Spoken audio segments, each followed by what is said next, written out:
Spesies Podcast. Hore. Tenaga kita udah terkumpul kembali. Wes, karena kayak 1 minggu lamanya kita apa? merenungi enggak ya, mempersiapkan energi untuk membahas Oke. podcast episode kali ini karena berat sekali temanya. Seberat apa sih Keisha? Berat cintaku Yang padamu. penting, Waduh. yang penting nggak seberat dosa yang sudah ditanggung. Aduh. Aduh, Dan sudah tidak menanggung seberat dosa paling salib yang ditanggung Kristus. luar biasa. Haleluya. Oke. Kalau berat ya berat apa sih itu? Kita bicara apa sih kok dari tadi ngomong berat-berat itu loh. Udah di spoiler gak sih? Yang itu loh. Iya lupa namanya Ivana ya. Itu TTT itu loh. TR Siapa? TRAUA Nah. TRUA. Aku kira Theo gitu. Siapa tuh? Inisialnya TR. Trauma. Asyik. Aku kira T doiku. Loh. Oh, jadi dirimu T namanya. Aduh. Ada ketahuan. Ayo maksudnya. Oh, bukan. Ya ampun. Oke, Iya, baiklah. serius kita bicara trauma. Aduh, Oke, trauma apa sih Ini ini? yang dibilang berat-berat tadi, jadi kita hari ini akan membahas tentang Trauma. Jadi trauma itu apa loh, Trauma. Terus indikasi kalau seseorang mengalami trauma itu apa gitu. Oke. Kalau stres yang minggu lalu itu adalah sebuah reaksi dari tubuh. Kalau trauma juga merupakan reaksi dari tubuh yang terjadi di saat ini, tapi karena peristiwa yang sudah terjadi di masa lalu. Dampak gitu ya, efek gitu. Jadi dari peristiwa yang terjadi di masa lalu, tapi ngefeknya ke kita hari ini, di mana reaksi itu adalah sebuah reaksi ingin melindungi diri kita sendiri atau merasa terancam. Nah, jadi bisa jadi itu berupa ketakutan, kecemasan, tegang, dan segala macamnya. Jadi trauma itu pada akhirnya menimbulkan rasa-rasa yang negatif ya, nggak pernah yang positif. nah, kayak gini loh, misalnya kan kayak ada orang, terus ada orang. Lah terus misalnya ada seseorang yang melakukan hal yang sama, mungkin pernah dilakukan sama seseorang yang dulu pernah menyakiti hatinya, terus tiba-tiba men-trigger. Apakah itu juga suatu bentuk trauma? Ada orang yang menyakiti di masa lalu. Ya, terus men-triggernya di hari ini. Kayak Lalu kemudian dia akan menjadi orang yang menyakiti orang lain dengan cara di mana dia disakiti. enggak, ya kayak cuman ke-trigger aja gitu loh, Oh bisa. Itu juga suatu bentuk trauma gitu ya. Karena gini, dari manakah datangnya orang-orang yang melakukan kekerasan dalam rumah tangga? Sebagian besar dari orang-orang itu mengalami trauma masa lalu ketika dia kecil, dia mengalami kekerasan yang sama. Jadi trauma itu bisa men-trigger orang untuk melakukan hal yang sama ya. Oh, oke. Nah, kalau misalnya ya loh, misalnya gini, misalnya orang tua kita, dia tuh punya trauma sesuatu.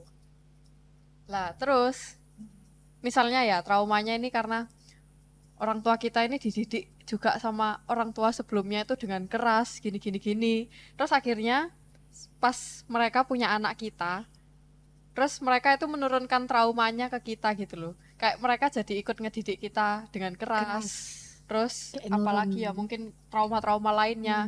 Lah jadi apakah sebenarnya trauma itu bisa diturunkan gitu loh, Lebih tepatnya masuk kepada teladan dan pola asuh ya. Iya. Jadi pola yang diterima orang pada saat dia dididik, demikian juga pola itu akan dia terapkan di tempat yang lain ketika dia menjadi orang tua gitu. Pasti.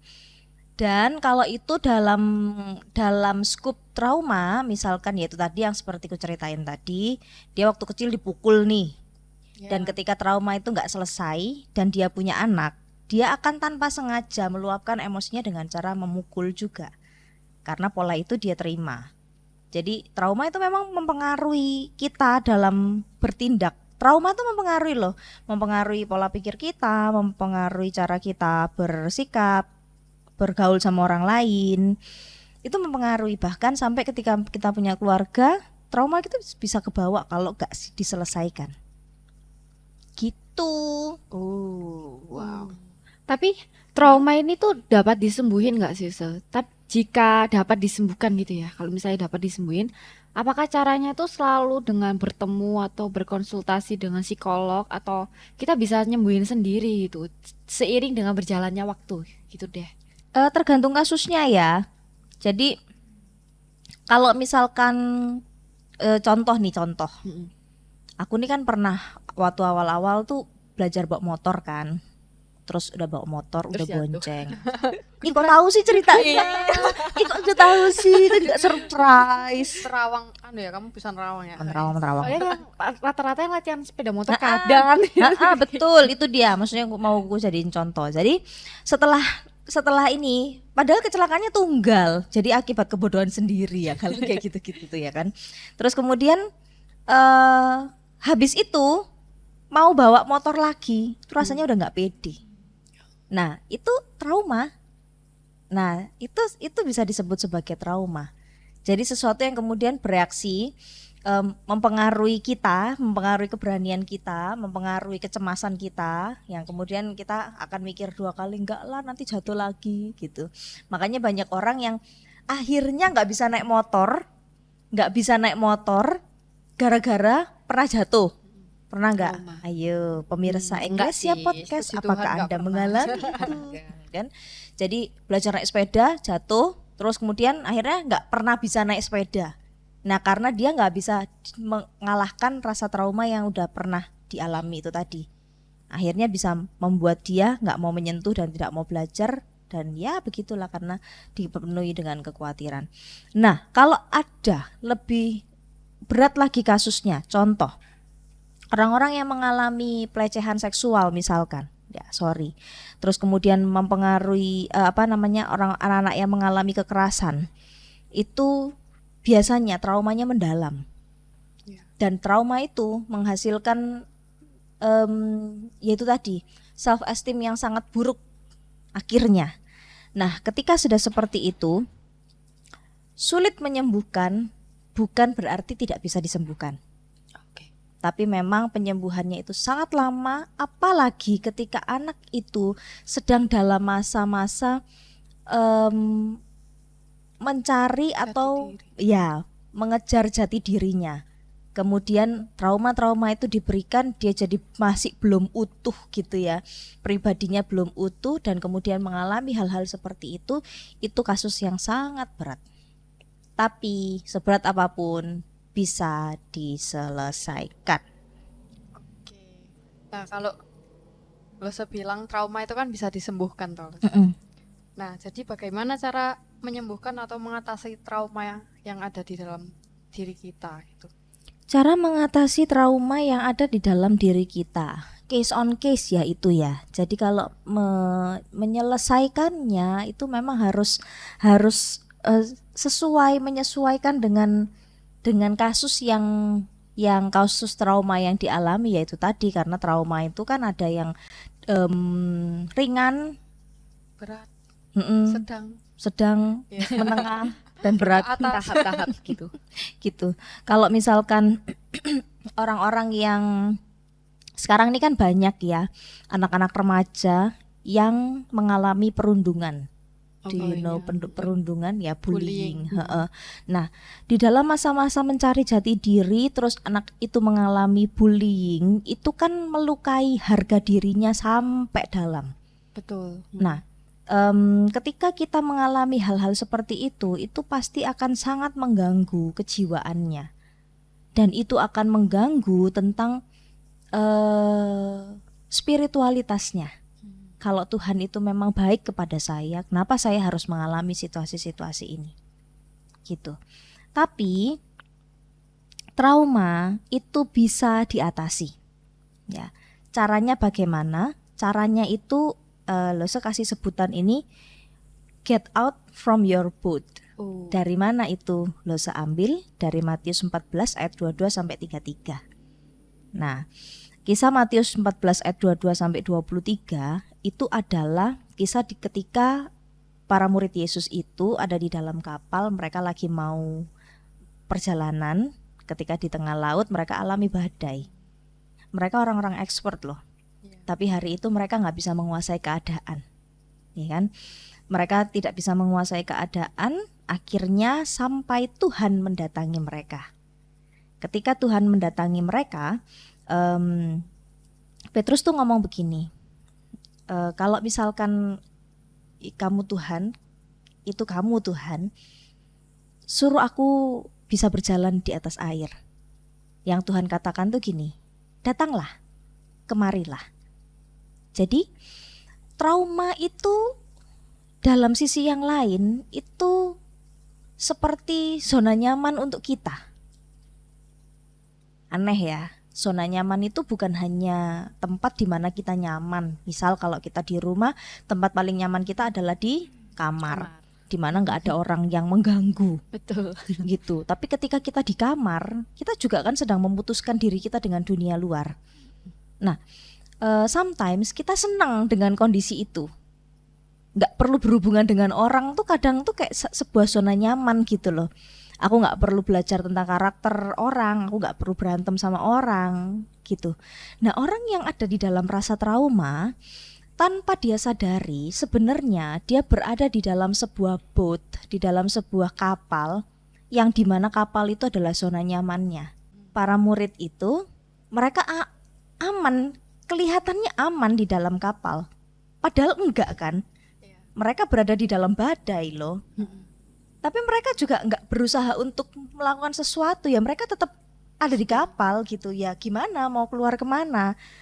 Di luar mati, di dalam mati, kan sebenarnya begitu. Tapi mereka tidak mau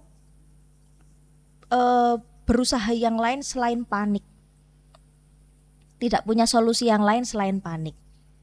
Dan kesulitan itu mereka selesaikan dengan rasa panik. Yang padahal ketika ada di luaran, ketika kita menyaksikan dari luar, rasa panik itu nggak pernah jadi solusi, iya kan? Orang-orang yang trauma itu akan kemudian yaitu tadi menyembunyikan dirinya. Kalau sudah habis jatuh kecelakaan, ya untuk selama-lamanya dia tidak akan pernah pegang mobil, motor, dan benda apapun lah itu yang membuat dia kecelakaan. Karena apa? Dia merasa nyaman. Kalau dia pegang motor atau mobil lagi, akan datang ketegangan pada saat dia mau kecelakaan itu. Dia nggak berusaha untuk melawan ketegangan itu. Yang dia berusaha lakukan adalah, iya aku kalah, aku nggak mau menikmati suasana ketegangan seperti pada waktu itu. Jadi dia memilih untuk mengalah dari situasi. Tidak mau berjuang, tapi dia mundur. Nah, trauma itu memerangkap kita, sehingga kita itu sulit untuk maju. Orang-orang yang seperti tadi, orang-orang yang mengalami bullying, orang-orang yang mengalami kata-kata hinaan, entah body shaming dan segala macamnya dari teman-temannya, dia akan membuat dirinya meresponi trauma-trauma terhadap itu semua itu melalui apa? Melalui minder. Ya toh, melalui memburukkan dirinya sendiri. Aku loh memang gitu. Aku memang gak cantik, aku memang gak ganteng, aku memang gak disayang orang tuaku, aku yang gak pinter, aku gak berprestasi. Aku memang kayak gitu orangnya. Sepecundang itulah aku gitu. Dan trauma-trauma itu membuat kita memerangkap kita dalam sebuah boat yang kita ciptakan sendiri, dan itu seperti sebuah zona nyaman buat kita. Padahal nggak nyaman toh, kita di sana kan nggak bahagia. Tapi pada waktu itu Yesus tuh katakan, datanglah. Dia ngomong sama Petrus begitu. Loh, kamu mau toh keluar dari persoalan itu? Kesini yo, datang sama aku.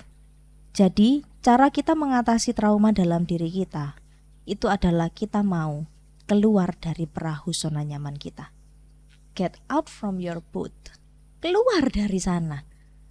Karena tidak ada orang yang akan bisa membuat kita langsung menghilangkan trauma kita, kecuali kita amnesia, iya kan?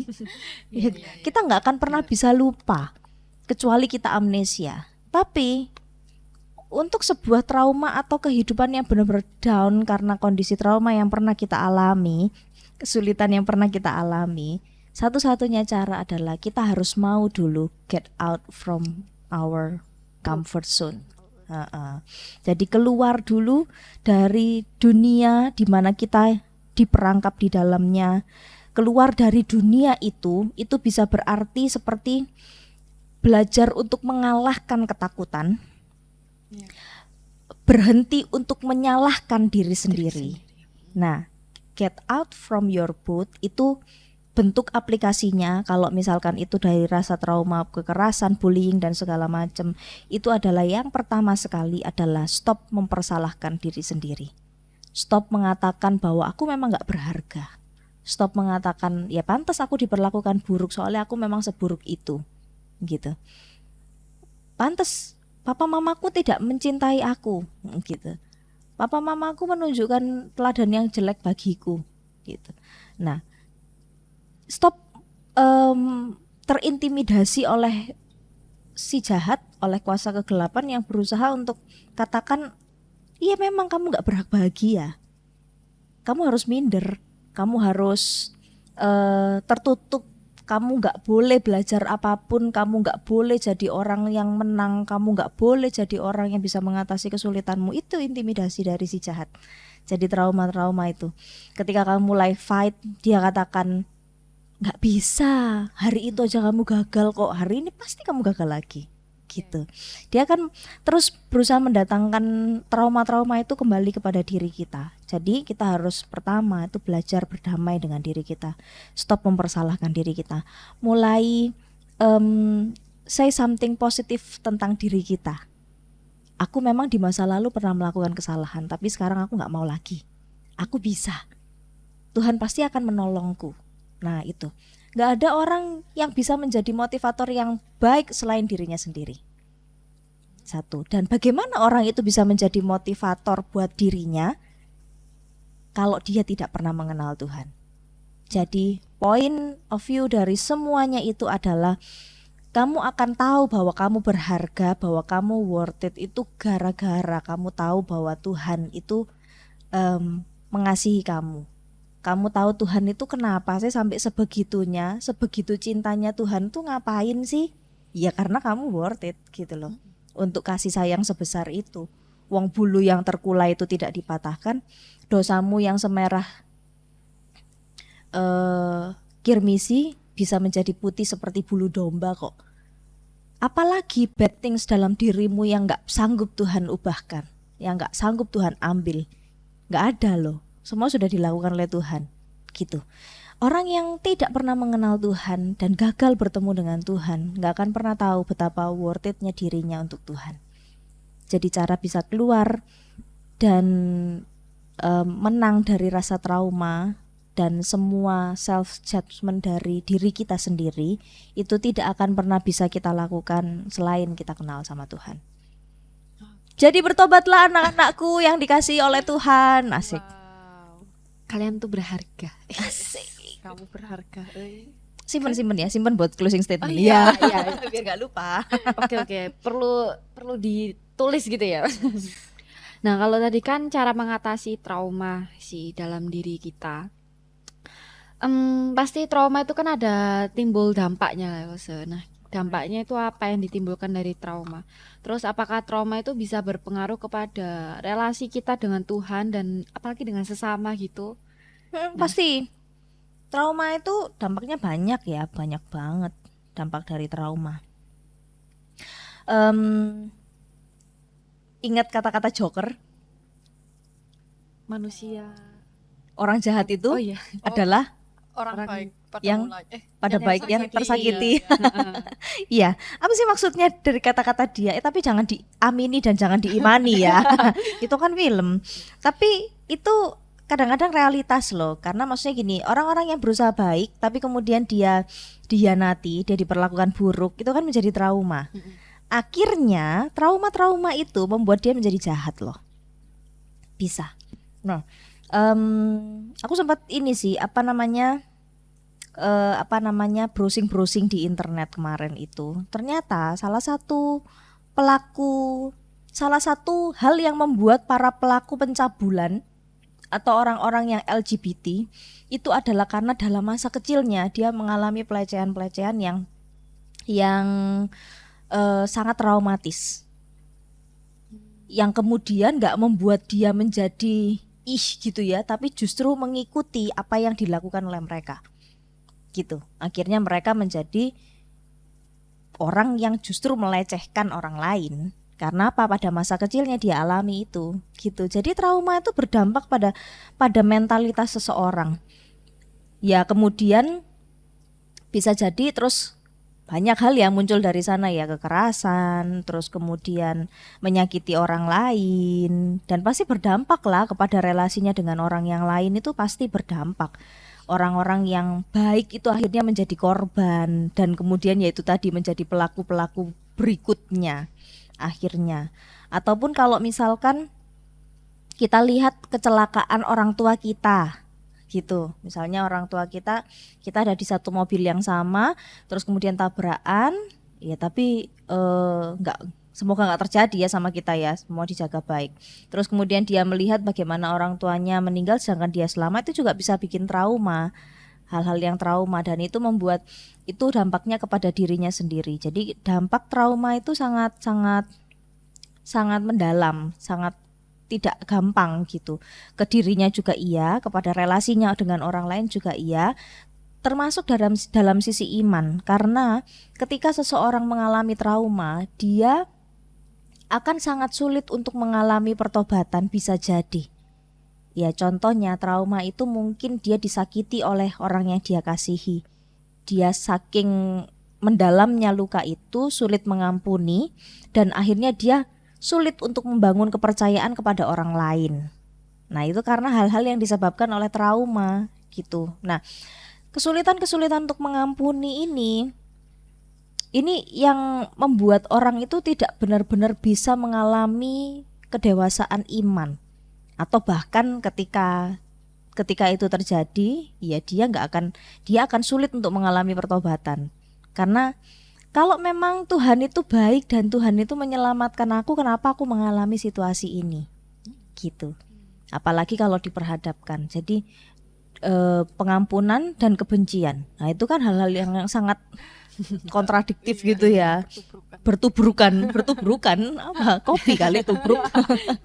Nah, itu. Jadi tentu saja itu akan menghalangi relasi kita dengan Tuhan. Orang yang menyimpan kepahitan dalam hidupnya, trauma dalam hidupnya, pasti tidak akan mengalami relasi yang baik dengan Tuhan. Pasti itu. Serius ya hari ini sesi kita ya terakhir padahal. Aku sampai bengong. Bukan speechless. Speechless Kemarin ya. aku speechless, sekarang speechless lagi. Speechless tuh bahasa Jermannya raisoh ngomong. Iya, wes terlalu cerup. Saking mendalami. Heeh. Oke loh, aku tuh Hmm? pernah melihat suatu statement di sosial media. Di mana tuh? Apa tuh? Ada medsos itu loh. Nah, intinya di medsos itu bilang, orang yang belum selesai dengan trauma masa lalunya tidak pantas buat siapapun, karena dia akan sulit mempercayai orang lain, curigaan, overthinking, atau mungkin tidak percaya kalau dirinya itu sebenarnya dicintai. Dalam banget ya. Kan? Siapa tuh yang tulis tuh? Wow, kayaknya mengalami sekali itu dia. Nah, jadi bagaimana tanggapan Lause? Karena mungkin yang sudah mencoba mengasihi orang yang punya trauma tersebut kan juga bisa jadi lelah lama-lama. Oke, rusak ya jadi relasinya ya, buat yang mau mencintai dia dan buat dirinya sendiri. Orang yang belum selesai dengan traumanya, dia memang akan sulit mempercayai orang lain.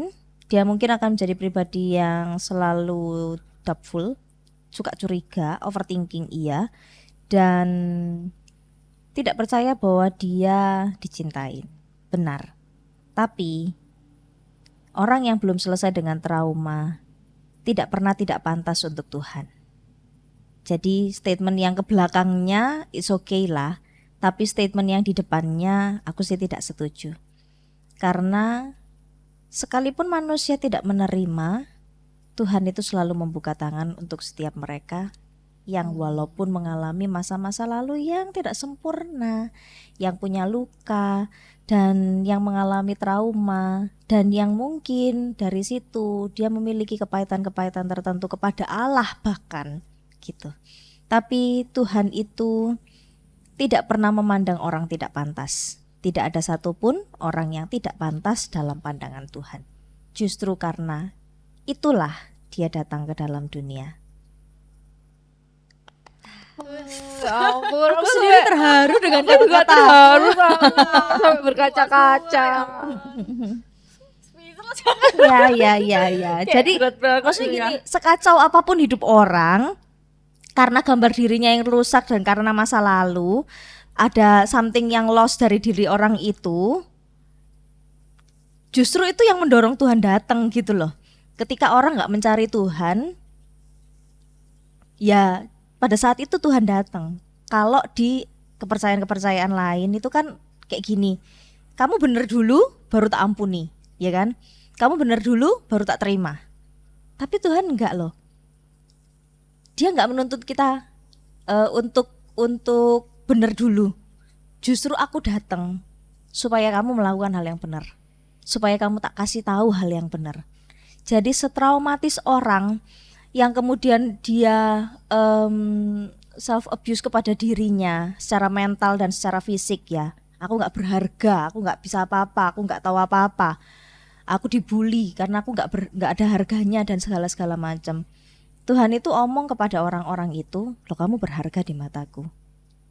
Jadi tidak ada satupun yang tidak pantas dalam pandangan Tuhan sama sekali. Jadi walaupun orang itu sulit mencintai, walaupun ada orang-orang yang lelah mencintai kita, tapi Tuhan tuh gak akan menjadi pribadi yang lelah mencintaimu. Dan Tuhan pasti kasih kekuatan untuk orang-orangnya bisa mencintai orang-orang yang sulit dicintai. Paham ya maksudnya ya? Jadi orang yang trauma dan orang yang masih berada di bawah ini tetap akan ada, walaupun itu 1-2 orang, kan tetap ada yang mencintai dia karena Tuhan mencintai dia. Tuhan yang kasih kekuatan sama orang itu untuk mencintai mereka yang bergambar diri gak utuh ini.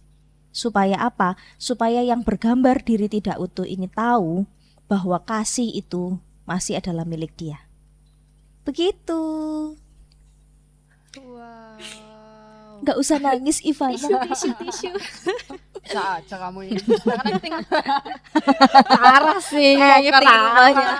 Langsung rusak ya suasana haru itu tadi ya. Keisha Nggak merusak apa-apa, suasana. Ya. Ya ampun, keren sekali ya pembahasan.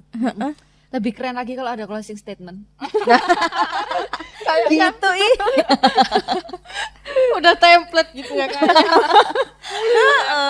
Tapi closing statement ini khusus, yang ini benar-benar Iya. khusus kalau tema ini. Apa itu guys? Bacain guys. Nah, closing statement kali ini mungkin bisa lalu saya diberikan sedikit pesan untuk teman-teman kita yang mungkin sedang berjuang menghadapi trauma, dan mungkin juga pesan kepada orang yang memiliki kenalan atau teman lain yang juga memiliki trauma tertentu. Oke. Ini pakai gaya bahasanya kaum tok-tok ya. Anak muda ya, Bel. Gini. Hei kamu yang lagi trauma. Hey. Ya harus rasanya tuh gitu. Kita harus dengerin guys, ayo. Back sound dong, piano. Jreng. Hei kamu yang sedang trauma, kamu tidak pernah menjadi buruk karena Tuhan tetap mengasihi kamu, siapapun dan apapun dirimu. Jadi sejatuh apapun kamu karena trauma, percayalah Tuhan bisa mengangkat kamu lebih tinggi dari apapun. Cie. Ada amin saudara-saudara.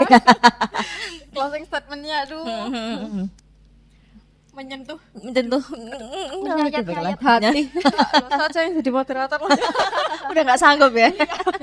Tapi aku juga ada tambahan. Aduh ya ampun. Kayak aku minggu depan jadi pembicara nih. Kayak mungkin lagi teman-temannya lagi dengerin, yang lagi ngalami, yang ada di dunia ini, kalian tuh berharga gitu. Asik. Kalian tuh pantas ada di dunia ini gitu. Iya. Tuhan itu udah kasih kalian kesempatan untuk hidup, jadi kalian tuh harus mempergunakan hidup itu dengan seindah mungkin. Gitu. Asik. Jangan membuang waktu yang apa ya, sia-sia, menggunakan waktu yang malah jadi nyakitin kalian sendiri, tapi gunakanlah waktu yang seindah mungkin. Untuk Sebijak membangun mungkin. diri ya. Dan jangan lupa teman-teman Eklesia Podcast, dengerin podcast ini sambil dengerin lagu Hidupmu Berharga Bagi Allah ya. Langsung aja live sekarang. Hidup. Beda ya. Apalagi pas part closing statement itu tolong dipasin sama refnya itu yang dulu yang mulai harus dipasin dulu ya. Baru asik. Nanti diedit back soundnya. Instrumen hidupmu berharga bagi Allah. Biar dengerin sambil nangis-nangis gitu.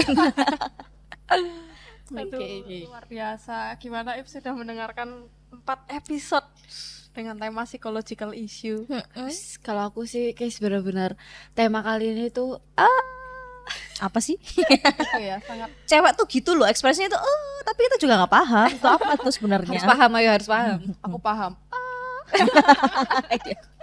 Pokoknya kayak keren banget sih tema kali ini. Jujur kayak aku sampai cukup menyentuh ya di hati. Kayak Cukup ya, berarti enggak tapi sangat menyentuh banget kok, kayak sampai berkaca-kaca karena Cukup sampai menyentuh banget, oke. tapi yang minggu depan ya Pak guys, bulan depan temanya yang Biarlah itu menjadi rahasia kita bersama loh. kalau hari ini seru, gak mungkin bulan depan gak Nggak seru. seru. Pasti Pasti- seru juga sih. Pokoknya pasti akan tema kita itu akan lebih seru ke depannya lah. Jadi teman-teman Eklesia Podcast tetap setia mendengarkan podcast kita dengan tema-tema yang seru-seru terus dalam episode-episode Yang selanjutnya. tentunya juga hot news. Tapi moderator dan pembicaranya juga ganti kok, tenang aja. Semuanya pada asik-asik lah Iya. ya. Soalnya kalau kalian dengerin kita terus bosen gak sih? Oh enggak. Tapi kalau mau request boleh kok, kayak chat di kolom komentar gitu. Oke. Oke. Karena kita sudah berada di akhir episode, Oke, di penghujung acara ya. iya, di penghujung acara juga mengakhiri. Berasa kayak nonton film tahun 70-an, guys. Quiz-quiz. Iya, penghujung acara. Mm-mm. Jadi, Jadi aku Ivana, aku Kesya. kita pamit. Oh belum, Dan aku, pembicara. wah, kok aku nggak Iya, diakui lagi sih? ulang. Jadi aku Ivana, Aku Kesya. Dan aku Arumi. kami akan mengundurkan diri Om. Duh, mengundurkan diri. Izin pamit. Undur diri. See you next week. Bye bye, users.